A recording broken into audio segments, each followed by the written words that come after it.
कपड़ा दर्जी कत खोजल ही गे बुच्ची पागल के ही गे पहिर के चले छोट छोट कपड़ा दर्जी कत खोजल ही गे।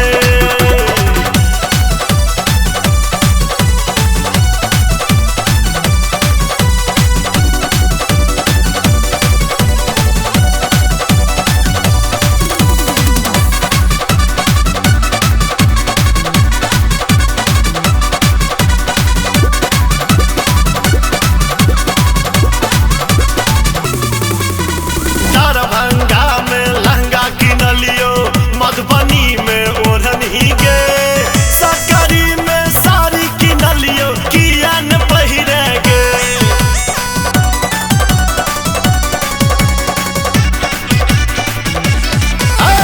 दरभंगा में लहंगा किन लियो मधुबनी में ओढ़न ही गे सकरी में साड़ी किन लियो किया न पहिरे गे।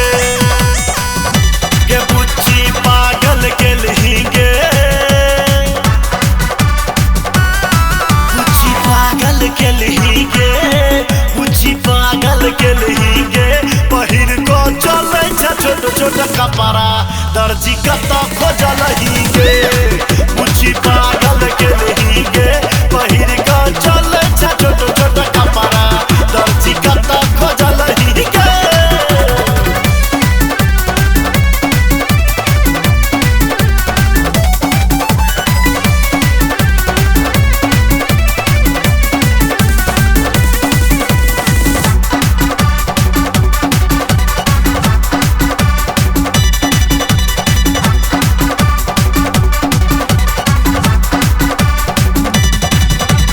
झंझारपुर में झुमका किन लियो फुलपरास में चूड़ी गे बासोपट्टी में नथिया किन लियो से हमें पहिर लेंगे।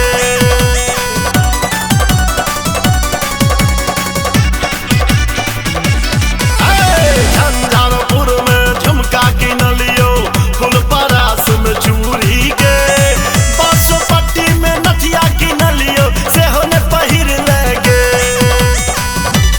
बुच्ची पागल के ही गे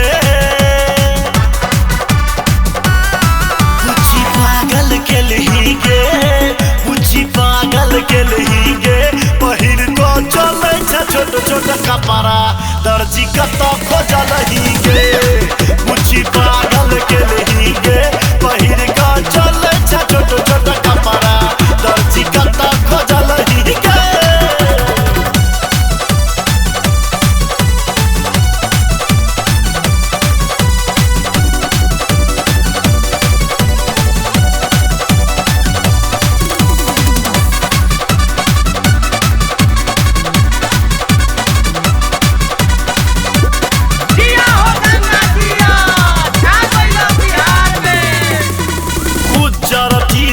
जींस चोकारी देह लगे छो भारी गे माधव राय के बात मान ले पहिरे तू साड़ी गे।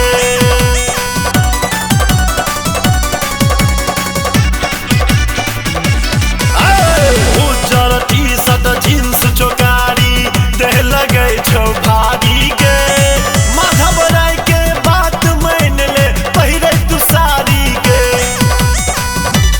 बुच्ची पागल के ही गे